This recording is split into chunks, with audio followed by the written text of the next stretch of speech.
Sumalakay ang mga low-cost o balang sa Xinjiang sa China. Halos 3 milyong ektaryang lupain ang napinsala. Karaniwan na raw ang mga balang sa naturang lugar, pero mas maaga raw itong nanalanta ngayon kaysa noong mga nakaraang taon. Posibleng dahil daw ito sa sobrang kapal ng yelo o niebe na nagpabili sa paglaki ng mga balang. At sa ganitong punto, hindi na raw epektibo ang insecticide. Kaya nagpakalat na lamang ng mga ibon na kakain sa mga balang.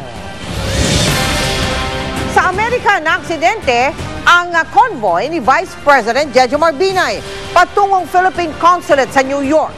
Ang convoy nang salpukin ng isang pick-up ang isa sa mga sasakyan.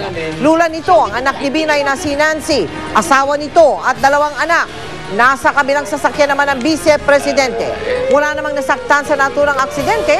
Nasa Amerika si Binay para magsalita sa ilang okasyon at dumalo sa ilang pagdiriwang ng Filipino community doon ng ating Araw ng Kalayaan at Kapanganakan ni Jose Rizal. Si Mel Tiangco, ang inyong kapusong totoo. Ang tinaguriang Death March, nagpapaalala ng malagim na pagsuko ng ating mga kababayan noong panahon ng mga Hapon. At ang mga marker ng kilo-kilometrong paglalakbay na ito ang sumalubong sa amin sa Bataan.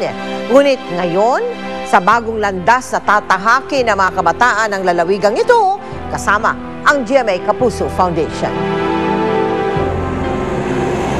Sa aming pagpasok sa makasaysayang lalawigan ng Bataan, dala namin ang magbibigay ng bagong sigla sa mga batang papasok sa unang baitan.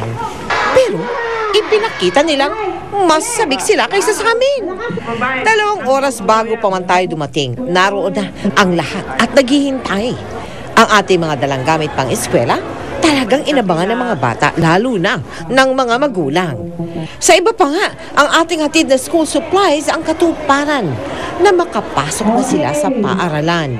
Gipit din kami sa pambili ng gamit. Yung pinaral ko muna, yung 2 anak ko, masaya ako nga makapag-aral na yung anak ko, nabigyan na kagaro na sang gamit.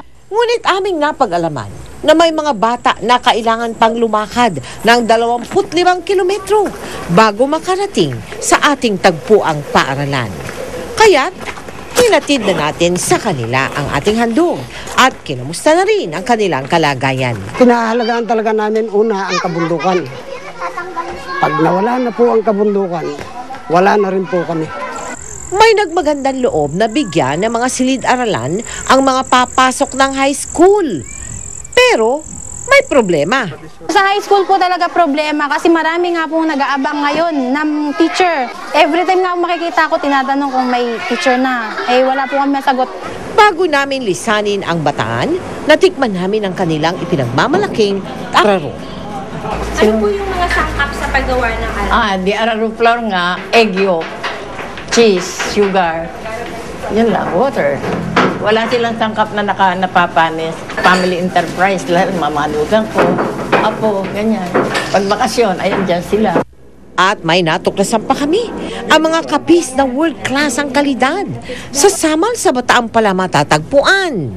Sa sipag, pangarap at edukasyon na masasandalan ng lahat, hindi malayo ang tagumpay ng Bataan.